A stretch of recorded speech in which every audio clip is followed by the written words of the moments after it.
Hi, my name is Chris. Today I'm going to introduce you with the FabControl user interface. FabControl is the operating system of mass portal 3D printers and filament dryers. Welcome to the home screen. From here you can access the various menus and controls.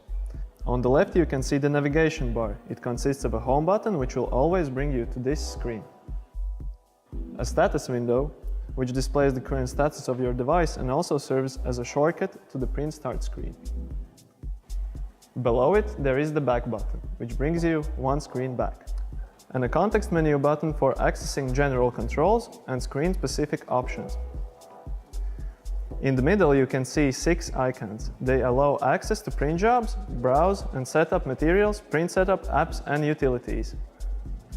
On the right side, you can see the status bar, which displays the status of various connections to the printer, such as FabCloud, Wi-Fi, USB, and others. To find out more, visit massportal.com.